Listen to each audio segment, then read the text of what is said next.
Brett Kavanaugh fights back with alacrity. Lindsey Graham shows his teeth, and Republicans push forward with Kavanaugh's nomination. I'm Ben Shapiro. This is The Ben Shapiro Show. Well,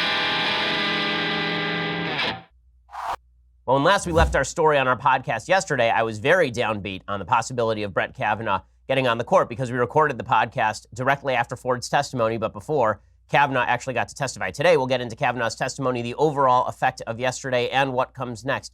We'll get into all of that. But first, let's talk about your impending death. So I know you think all this politics stuff really matters a lot, and it does matter a lot. I mean, it makes a difference to your life. But at some point here, you're going to plot, and then you're not going to care about politics anymore. In fact, you may not care about much of anything anymore. But one thing that you'll wish is that you had gotten some life insurance. And your family mostly is going to wish that you'd done that so they could pay for your expensive funeral. I mean, go check it out right now at PolicyGenius.com. Right now, Policy Genius compares quotes from from all the top life insurance companies to find the best policy for you. It takes just 2 minutes to get a quote. Some 40% of Americans don't have life insurance, which is idiotic since we're all going to plot. If you don't know the first thing about insurance, they've got all the tools you need to get you up to speed.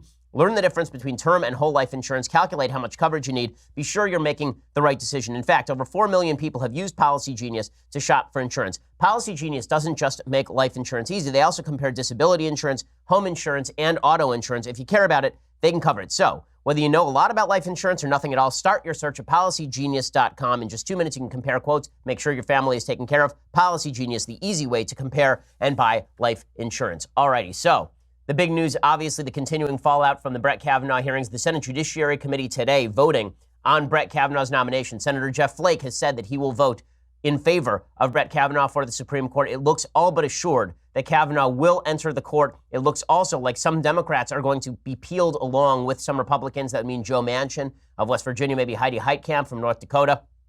It looks like Brett Kavanaugh probably ends up on the Supreme Court by early next week, which is as it should be. Because yesterday, Christine Blasey Ford gave testimony about what allegedly happened to her 36 years ago at a party.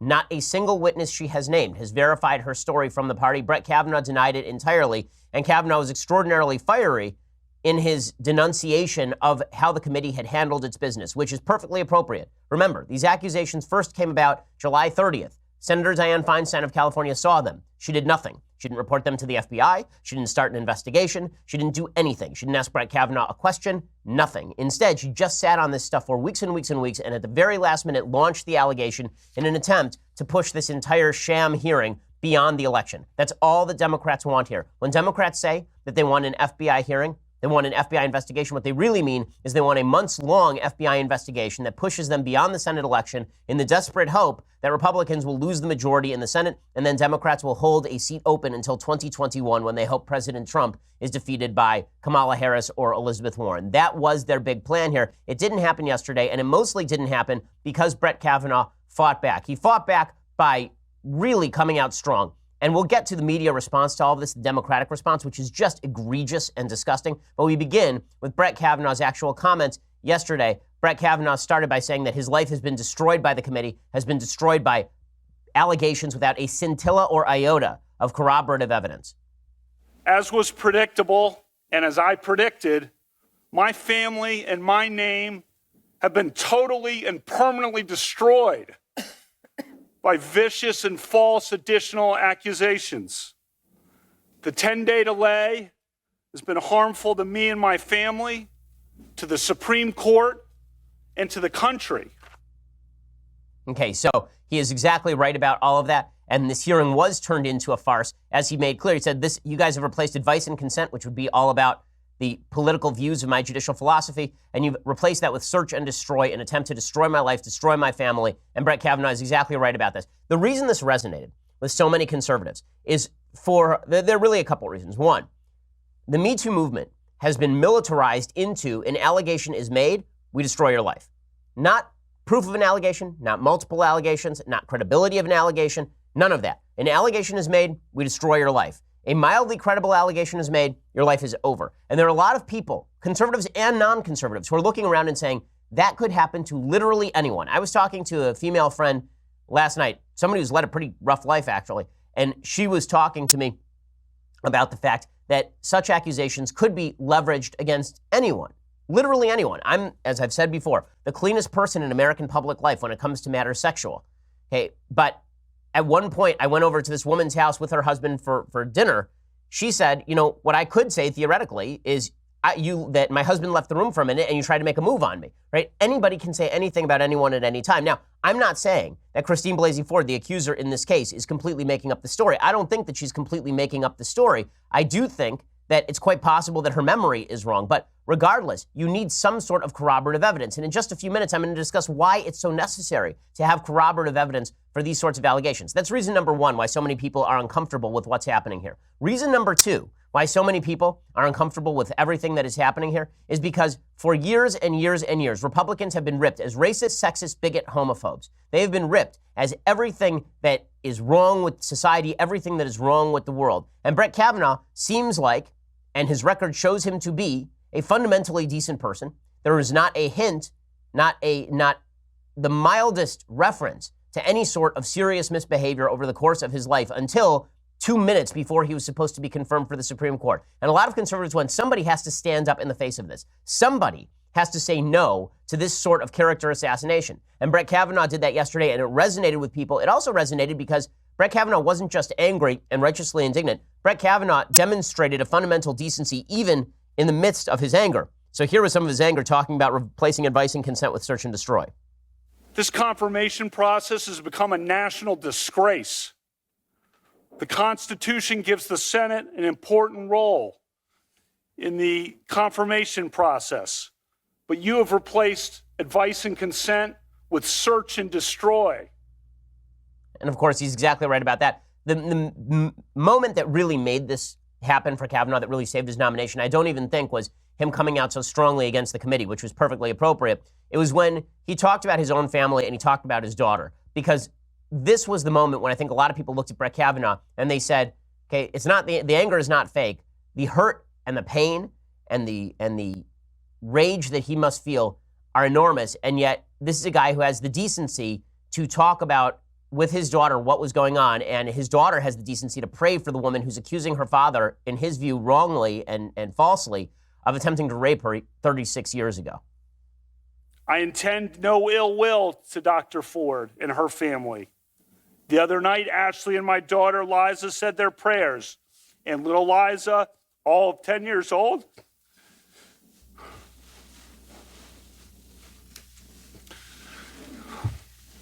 said to Ashley, we should pray for the woman. It's a lot of wisdom from a 10-year-old.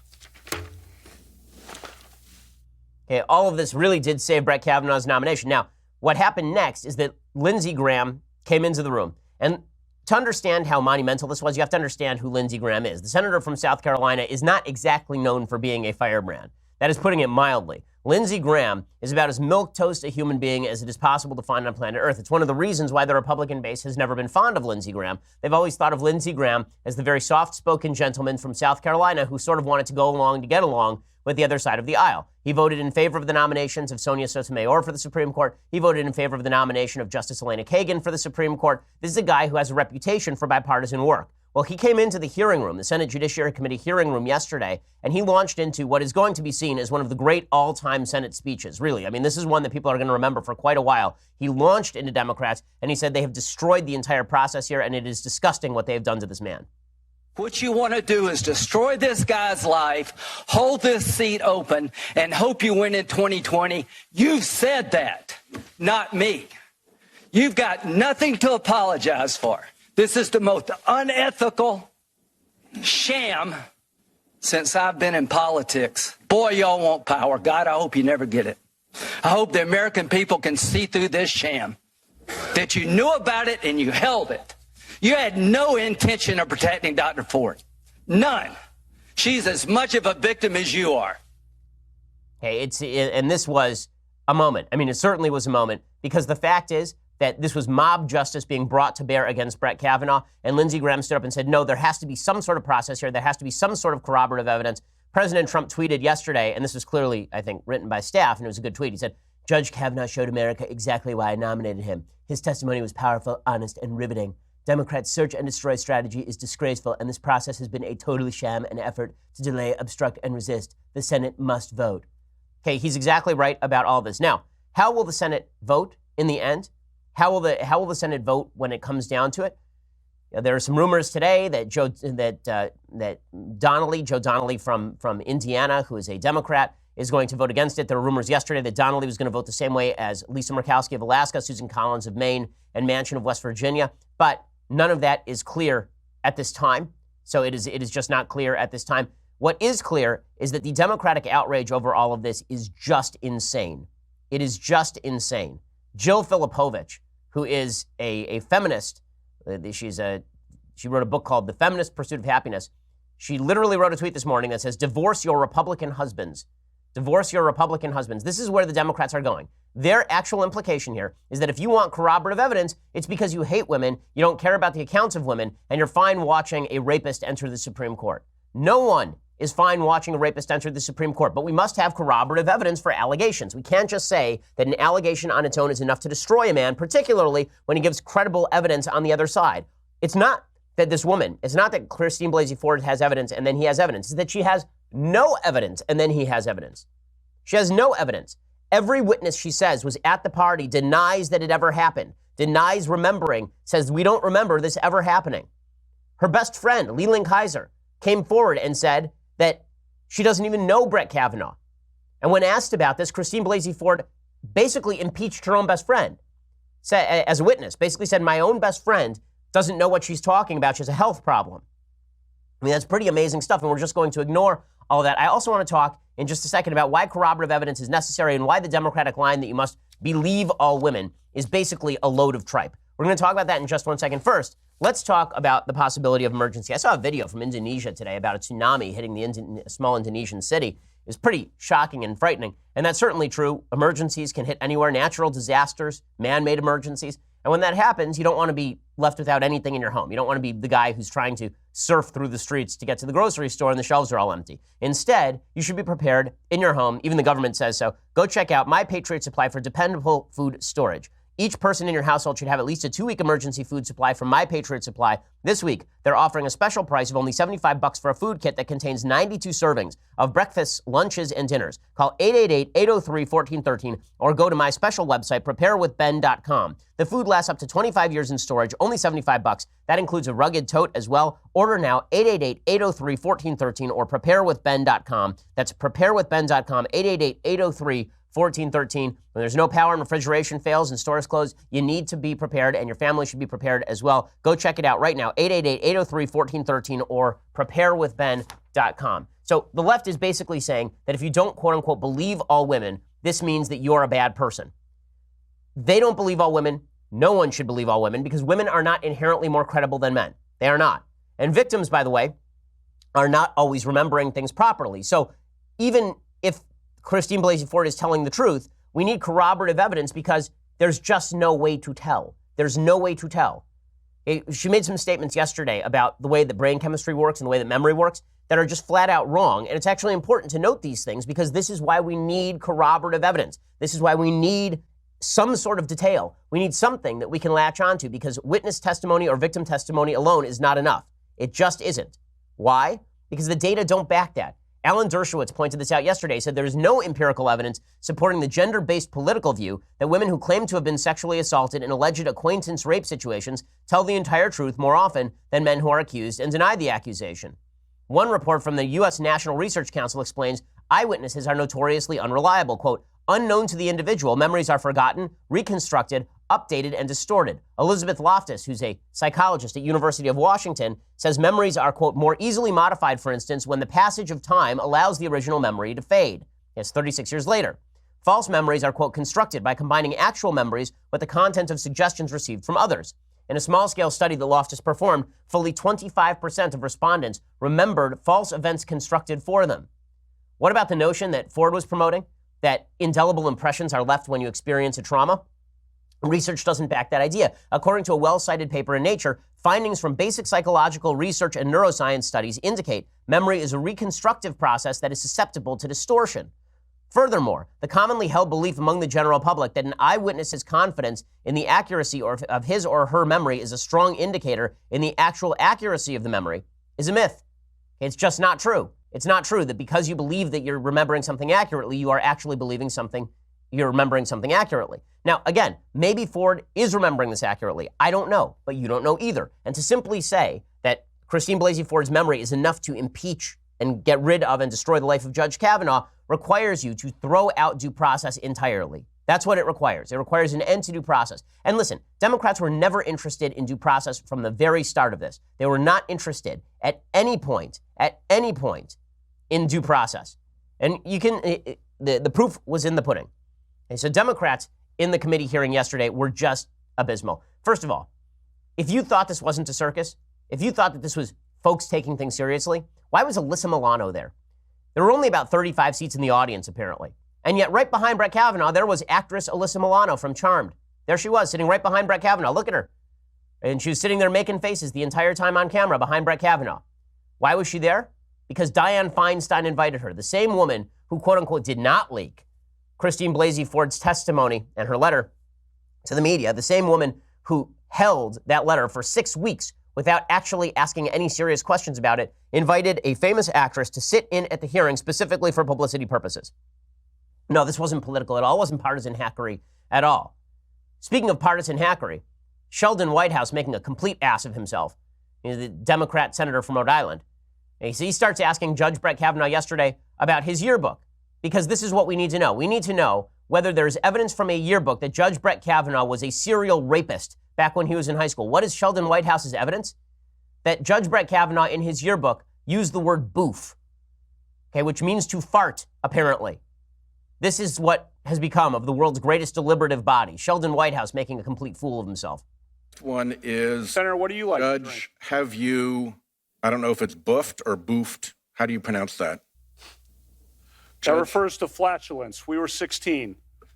Okay. And so when your friend Mark Judge said put the same thing in his yearbook page back to you, he had the same meaning. It was flatulence. I don't know what he did, but that's my recollection. We want to talk about flatulence at age 16 on a yearbook page. I'm game. You mentioned, I think, the Renata, I don't know how you pronounce that. That's a proper name of an individual, you know? Renata. Okay, and then he just continued with this line of questioning, making a complete idiot of himself. But it didn't stop there. Dianne Feinstein yesterday was put on the defensive by Kavanaugh. It was one of the great moments I've seen in American political life. Feinstein, who's been slandering Kavanaugh basically from the bench. I don't mean in the legal sense, but she's been saying things about Kavanaugh that are unbased with vindictive force. She had to confront Kavanaugh, and Kavanaugh basically shredded her, because there was one point here at which Kavanaugh was asked specifically about the Julie Swetnick allegations, clip 5. And he was asked about the allegations brought forward by Michael Avenatti that he was a gang rapist. And here's how it went for Dianne Feinstein. And what you're saying, if I understand it, is that the allegations by Dr. Ford, Ms. Ramirez, and Ms. Swetnick are wrong. Yeah, that is emphatically what I'm saying. Emphatically. The Swetnick thing is a joke. That is a farce. Would you like to say more about it? No. Okay. And good for Brett Kavanaugh. Feinstein came out today and she said, "I've never seen a nominee for any position behave in that manner. Judge Kavanaugh used as much political rhetoric as my Republican colleagues. Because you are all political hacks who tried to destroy his life. That's why. It is perfectly appropriate for him to fight back in preservation of his family and his life." Feinstein, by the way, ended up dumping her own witness under the bus. She ended up dumping Ford under the bus. So she was asked yesterday about how did all of these letters end up in the possession of the FBI and the media? How did the media get a hold of these letters? Because remember, originally, Christine Blasey Ford sent a letter to Dianne Feinstein and said, "I want you to keep this anonymous." And Dianne Feinstein then somehow magically disappears in the media. And Dianne Feinstein says, it wasn't me. So who was it? If it wasn't Feinstein, there were only two other parties that had it. Ann Eshoo of California, a representative, and Christine Blasey Ford herself. But Ford has said that she didn't leak this to the media. So here's Feinstein dumping Ford under the bus. Oh, I don't believe my staff would leak it. I have not asked that question directly, but I do not believe you know they that? would. I mean, how in the world could that get in the hands of the press? The answer is no. The staff Have you said asked they did not. Have you asked your staff or other I staff just did. members on the Judiciary Committee? Pardon me? Well, Jennifer reminds me I've asked her before about it, and that's true. Well, somebody leaked it if it wasn't you. Well, it was, I'm telling you, it was not, I did not. I mean, I was asked to keep it confidential. Okay, so she says that it wasn't her, which means that it was somebody on Ford's team. So there she is dumping her own witness under the bus as a politically motivated actor who wanted to get this stuff into the media. Amazing, amazing stuff. Well, in just a second, we're going to talk about the rest of the Democratic response, which it just got worse from there. This is a political crap show of the highest order. I'm going to talk about the rest of it, why it's a sham, why they should hold the vote yesterday, why they should be done already. But first, let's talk about your Second Amendment rights. If you trust these jokers to protect your Second Amendment rights, you are out of your mind. These are folks who don't give a damn about any of your rights, but you should, and that's why you should be a member of the USCCA. Right now, the USCCA is giving away a free critical self-defense survival guide, and you can finally learn what to do when the smoke clears in case, God forbid, you actually have to use your gun in self-defense, because you may be hailed as a hero or you may be treated as a criminal. Knowing exactly what you should and should not say to the police could mean the difference between freedom or jail. You can claim your free copy in seconds, and for a limited time, you'll also get a deadly force checklist. Just text the word GO to the number 87222 to get yours right now. Again, text the word GO to 87222 to get that free critical self-defense survival guide. And as an added bonus, you'll hear true stories of survival with their brand new Shocking True Stories of Self-Defense audiobook. That's 3 life-saving tools right now. Go check it out, 100% free. Only available to my listeners until next week. Text GO to 87222 right now. That's GO to 87222 right now. And again, you get that free critical self-defense survival guide, the deadly force checklist, and the Shocking True Stories of Self-Defense audiobook. A lot of good stuff. Plus, you should be a member of the USCCA anyway. They're doing great work. Text GO to 87222. Go check it out right now. I've never seen a spectacle quite like what we are seeing today. We've seen protesters inhabit the halls of the Senate. We saw protesters screaming at Jeff Flake. Jeff Flake is one of the most moderate members of the United States Senate. He said that he is going to vote for Brett Kavanaugh specifically because there's no corroborative evidence to rule Brett Kavanaugh out. He was confronted in elevators and told that he hates women, doesn't care about women, doesn't care if women get raped. Absolutely a lie, absolutely a sham, really disgusting. And you can see the Democratic rhetoric escalating. Now, you could see it happen yesterday when the Democrats, it turned out, had nothing. It turns out they had no actual facts to back the allegations made by Christine Blasey Ford. They had no specific questions that they asked Brett Kavanaugh, none of that. Instead, they just kept begging Kavanaugh over and over to call for an FBI investigation into himself. The real reason that he won't do that is because he understands, as does everyone else, the only reason Democrats are calling for an FBI investigation is because it will take minimum a couple of months, which brings us beyond the election, which is all that Democrats want. They just want this pushed off beyond the election so that there can be a new Senate that is impaneled, at which point Kavanaugh doesn't get approved even if he's innocent, and then they just hold the seat open until after Trump is president. That is their entire goal here, as Lindsey Graham said. But here was Kamala Harris and Dick Durbin pretending that it was really all just about, why won't you ask for an FBI investigation? Here's why this is so stupid. Here's what an FBI investigation does. They ask a bunch of witnesses a bunch of questions. Those are sworn oaths, right, under a 302. You know who else can do that? Members of the Senate. They can get people to testify, and they don't need majority help. Kamala Harris can ask for the testimony of Mark Judge now. In fact, they were lying yesterday. Democrats said Republicans haven't talked to Mark Judge. Lies. Republicans did talk to Mark Judge. Democrats boycotted the actual hearing with Mark Judge. Not a hearing, but the actual interview with Mark Judge, because they didn't want to lend credibility to the actual interview with Mark Judge. This is all political gamesmanship of the most disgusting magnitude. Here's Kamala Harris, though, who wants to run for president in 2020. She walked out of the Judiciary Committee vote this morning, and she held hands with Mazie Hirono because women unite. Here was Harris yesterday pressing on the FBI investigation point. The FBI would gather witness statements. You have the witness statements. I don't want to debate with you how they do their business. I'm just asking, are you willing to ask the White House to conduct such an investigation? The witness testimony is before you. No witness who was there supports that I was there. Okay, I'm going to take that as a no, and we can move on. Okay, I'm going to take that as a no, that you're not going to call for an FBI investigation. He doesn't have the power to initiate an FBI investigation. The Senate has investigative powers. The Senate Judiciary Committee has the power to investigate. That's why Ford was there yesterday, under oath. This whole thing is ridiculous. It got even more ridiculous, though, because it didn't stop there. Brett Kavanaugh responded angrily when he was accused of rape. Ooh, that's bad. He can't respond angrily when he is accused of rape. Instead, he is supposed to respond with a completely placid demeanor, at which point Democrats call him robotic and a fake. That's how this is supposed to work. If Brett Kavanaugh gets angry, it's because he's guilty. And if he doesn't get angry, it's also because he's guilty. Ted Lieu essentially tweeted that out yesterday, our execrable congressperson from here in California. He tweeted out, if Brett Kavanaugh can be this angry on national TV, imagine what he's like when he gets inebriated. So, in other words, I accuse you of rape. You get angry. That means you're probably an angry drunk. That probably means 36 years ago you raped a girl. That's the chain of logic there. That is the chain of logic being used by a sitting congressperson. And it wasn't just Ted Lieu. It was ridiculous disgrace Brian Schatz, the senator from Hawaii. He tweeted out, it's hard to imagine this person being objective and fair on the Supreme Court.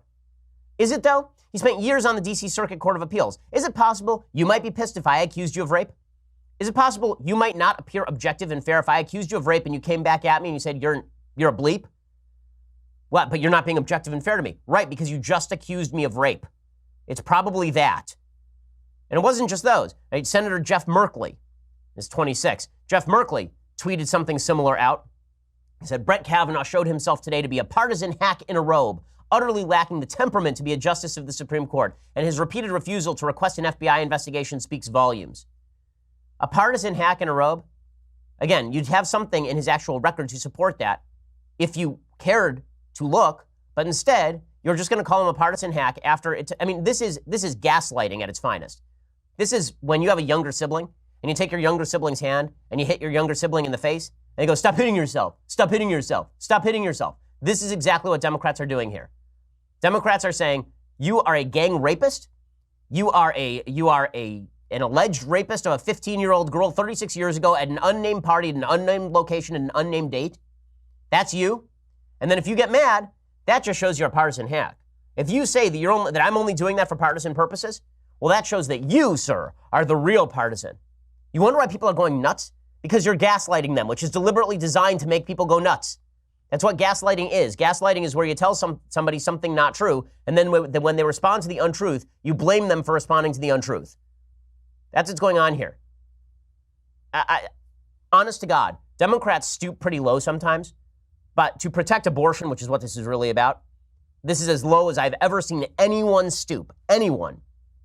Kristen Gillibrand comes forward, who, as you will recall, said that if Brett Kavanaugh doesn't call for an FBI investigation of himself, that means he's guilty. She came forward and she says she was offended how Kavanaugh spoke to senators. So she proclaims that he is basically a rapist. And then she comes forward and says she's offended by his response. Honest to God, if I'd been Brett Kavanaugh yesterday, I would have come in birds flying. I mean, I would have just flipped off the entire, I would have walked in there and flipped them off. I would have dropped 80,000 F-bombs. I would have been so much more colorful than Brett Kavanaugh was yesterday. The fact that Brett Kavanaugh was as contained as he was is a shock. It's a shock. But Kirsten Gillibrand says no one should treat senators this way and hide behind that senator title after slandering a man. Amazing stuff. The way he talked, he was so arrogant in how he spoke to senators and dismissive. I was really offended by how he behaved at the hearing. Oh, no, we're not offended by Kristen Gillibrand. We're not offended by Dianne Feinstein hiding a story of rape for 6 weeks so that she could get away with pushing Brett Kavanaugh off the court. Just absurd. Just absurd. Okay, the most absurd, of course, is from ex-Senator Barbara Boxer, who used to be officially the stupidest woman in the United States Senate. You know, now she's no longer in the United States Senate. She's been replaced by Kamala Harris, and so now there's a running gun battle for stupidest woman in the United States Senate, who may not, in fact, be stupidest person in the United States Senate. Sheldon Whitehouse is definitely up for that honor. But in any case, Barbara Boxer, who used to be the stupidest woman in the United States Senate, she says that Brett Kavanaugh, you could actually see him attacking a woman because he was sitting there getting angry that people were accusing him of attacking a woman. All of a sudden, we see a man transformed from a choir boy who, up to now, has said, after hours in front of the committee, he lived this very perfect life. All of a sudden, his anger is triggered. And what we saw today is someone who you could now see attacking a woman. It's very frightening. Yes, that was clearly what happened there. If I accuse you of rape and you get mad, then clearly you're the kind of person who would attack a woman. I mean, this is legitimately a witch hunt kind of thing. This is legitimately if we throw you in the river and you sink, that means you were innocent. And if you float, that means you're guilty and we burn you at the stake. That's what this is. If he gets mad, it's because he's guilty. If he doesn't get mad, it's because he's insincere. What's even worse than the Democrats, you can expect to do all this sort of nonsense, are the members of the media. I mean, the media coverage of this was just egregious. They are so partisan. They are so open in their partisanship. It is truly an astonishing thing to watch. And the mask is off. I mean, you wonder why. I hope Republican turnout is amazing in 6 weeks. I hope Republican turnout is just unending. I hope you bring all your friends to vote, because these folks cannot have power. These folks cannot be given power. If these folks have power, they will use it to run you and your rights off the ground. That is what they are doing here. They were willing to destroy a man's life and family based on an unverifiable allegation. What do you think they're willing to do to you for political gain? What do you think they're willing to do to your rights for political gain? This is the most cynical, partisan, disgusting hackery I've ever seen in my entire life. It's just abysmal. And the media, complicit in it at every step of the way, because the media have demonstrated that they are, in fact, Democratic outlets. I'm a guy who's criticized President Trump for saying that the media are fake news. But this week, they proved that they were partisan hacks in objective news journalist sheep's clothing.